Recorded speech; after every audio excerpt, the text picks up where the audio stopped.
देवाराम जी, तीन तीन दफे जो गलतियां होती अब तो माफ करो देवाराम जी को। मेरा आपसे इसी कण में हमारे जाने पहचाने, हमारे दुख दर्द में रहने वाले चंबल संभाग और प्रदेश के ओजस्वी माननीय डॉक्टर गोविंद सिंह जी को मैं आमंत्रित करता हूं। डॉक्टर गोविंद सिंह, डॉक्टर गोविंद सिंह, जय जय कमलनाथ।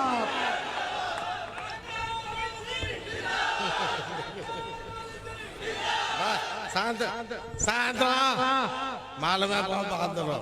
चलो चलो।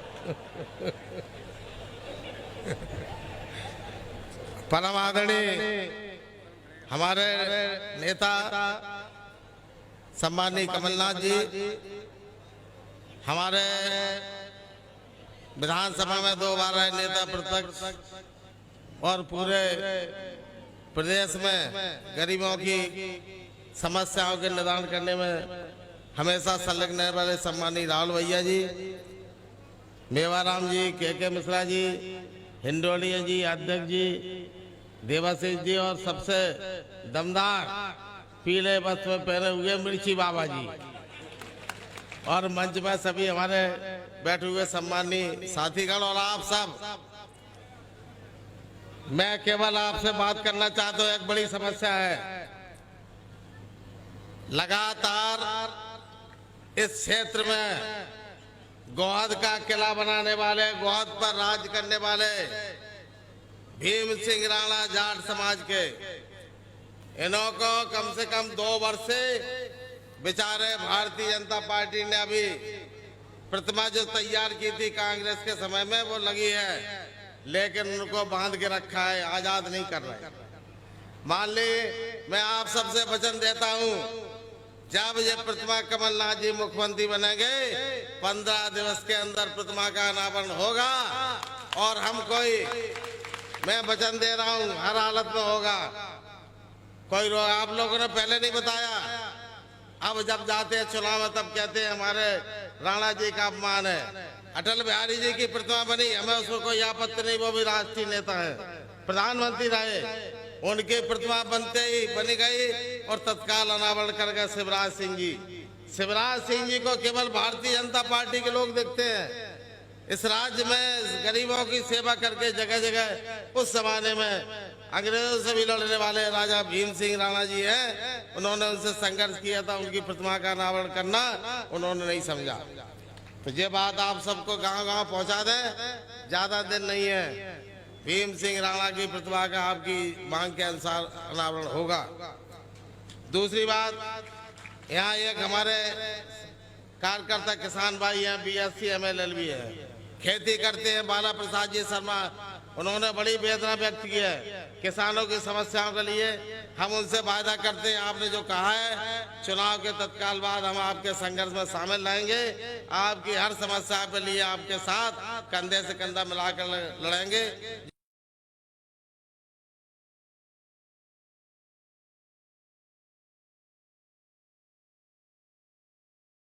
ये उनको अब मैं आता हूँ मेवाराम जी, आप लोगों से केवल ज्यादा बात नहीं एक पर करता हूँ। मेवाराम जी को सब जानते हो, 2 बार जिला पंचायत सदस्य रहे, भारी बहुमत से अभी जीते 10-11 हजार से।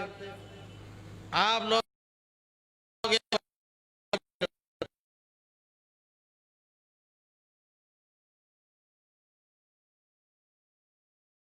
अगर मर्डर करता, हत्या कर देता है,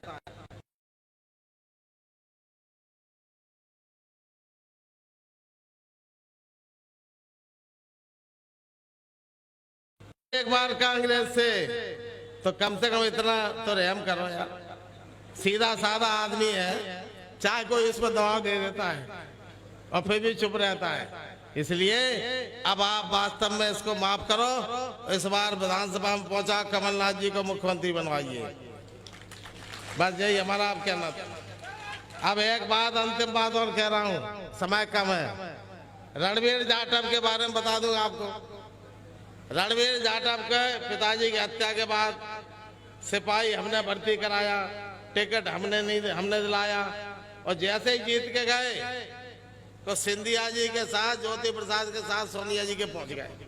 पहले भाग गया, पहली बार जब पहले जीता था, तब हमें धोखा दिया। अपने पिताजी के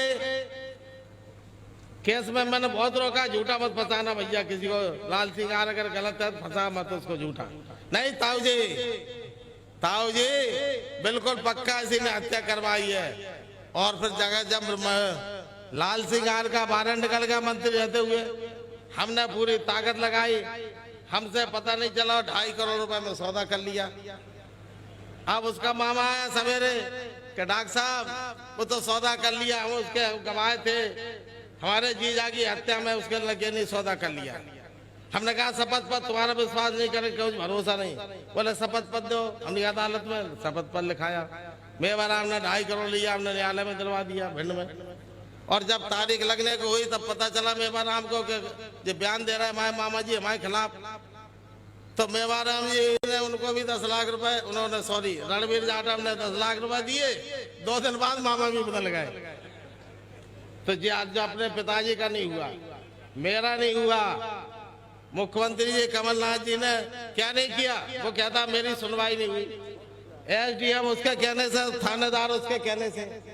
यहाँ जो खदान है जिस पर उद्योग लगना चाहिए थे, शिवराज सिंह ने घोषणा की थी, वो उद्योगों की जगह में 80-90 फीट के गड्ढे पूरी यहाँ की खनिज संपदा रणवीर जाटव के खदान में सहभागी होने के कारण प्रतिदिन कम से कम 50 से 60 लगवा की गिट्टी उत्तर प्रदेश जा रही है। आज वो माला माल है। अब मैं कहना चाहता हूँ रणवीर जाटव की, अब आया चुनाव, हमने सिंधिया का ज्योति प्रसाद जी का तो ये मामला था कि जिसका हम कहें उसका तो होना ही नहीं है। हमने कहा कि भाई मेवाराम जी को, इंडोलिया जी को, देवाशीष, अरे अपने देश लहरा जी है, अपने केशव देसाई, इन सबके इनमें से किसी को दे दो, कोई तैयार हो जाए। का सिंधिया जी ने कहा नहीं, जिसको गोविंद सिंह का है उसको तो मिलना ही नहीं है, तो टिकट दिलवा दिया। अब वो आए, हमारे यहाँ कार्यालय ठप बंद नहीं खुला, सब लोग अब मेवाराम जी सॉरी राम रणवीर जाटव पहुंचे लाहौर कि भाई ऐसा करो कि हमारा मदद करो।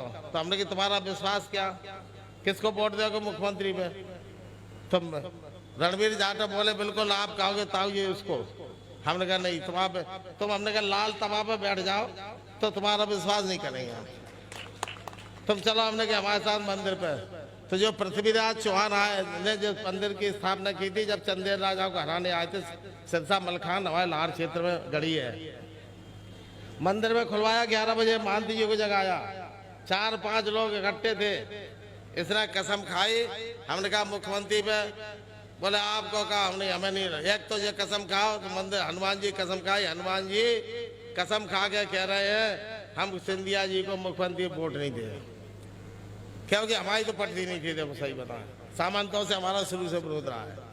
अब हमने कहा किसको दोगे? बोल जाए आपका होता है। हमने कहा ऐसा नहीं, मुख्यमंत्री कमलनाथ जी बनेंगे, बना रहे हम लोग, उनको लड़ाई लड़ाएंगे। आप संग दो, कमलनाथ जी को कसम खा के हनुमान जी आप कसम कमलनाथ जी को मुख्यमंत्री वोट दें जी कहा। अब हमने कहा सीडी बनाओ, सुबह बोलता गया, हमने सीडी बनवाई। और सीडी बनवाने के बाद फिर हमने कहा, बोले बन गई साहब। हमने मेरे को इसलिए सबूत है, तुम बदल ना जाओ। तो हमने कहा लिख के और दो, तो उसने लिखा, मैं बिल्कुल लिखित में दिया। अब आया चुनाव मुख्यमंत्री का, आप उधर सिंधिया जी, इधर आपका चुनाव होने लगा, वोट डलने लगे।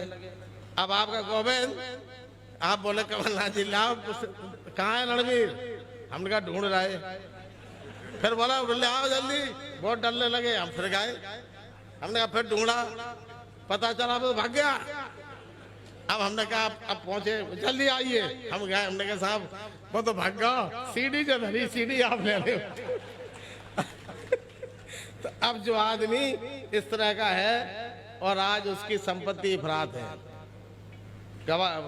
जहाँ बैठे राल भैया, इसके कोठी के बगल में 1.5 बीघा जमीन ली है 7 करोड़ की, ग्वालियर का मकान, ये सब निकल आई है। चुनाव के बाद जेल पहुंचाने का काम करेंगे।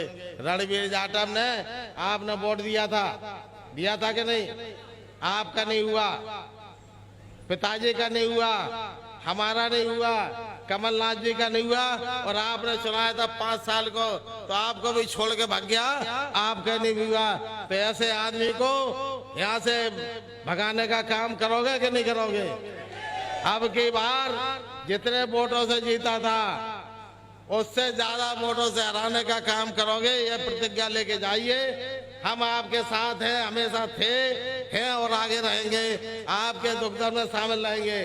अब थोड़ी बहुत यार एक आध बार हो जाता है नाराजी, कोई बात नहीं, हम कहते हैं अपना समझ के डांटते हैं, कोई गलती नाराजी मत करना, घर के आदमी है, एक आध बार हो जाता है, ठीक है, माफ कर रहे हैं तो ठीक है।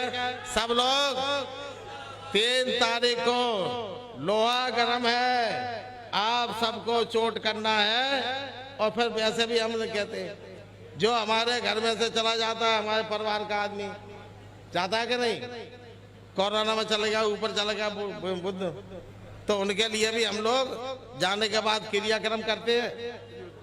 फिर अरे हम नहीं कहते, कुछ करते हैं। तो 3 तारीख को भारतीय जनता पार्टी का क्रियाक्रम भी वोट के माध्यम से कर दो, बस यही है कहना है। आप सबको बहुत बहुत धन्यवाद और बिल्कुल आज के बाद जुड़ जाओ, अपनी अपनी मतदान केंद्र संभालो, कहीं कोई गड़बड़ी हो तो आप सब खबर करना, सूचना देना फोन पर। कोई भी गुंडागर्दी जो भारतीय जनता पार्टी ने फैला रखे हैं, कई लोग अपराधी यहाँ गिरफ्तार छोड़ रखे हैं, कतली है, लुटेरे हैं, उन पर गिरफ्तारी नहीं की जा रही, उनको टारगेट दिया है 3-3, 4-4 बूथ कैप्चर करने का। आप विश्वास रखो, ना पहले होने दिया था ना होने देंगे। आप डरना नहीं, बिल्कुल दमदारी के साथ तेल लगा के लेके तैयार रहिए। जय हिंद, जय भारत।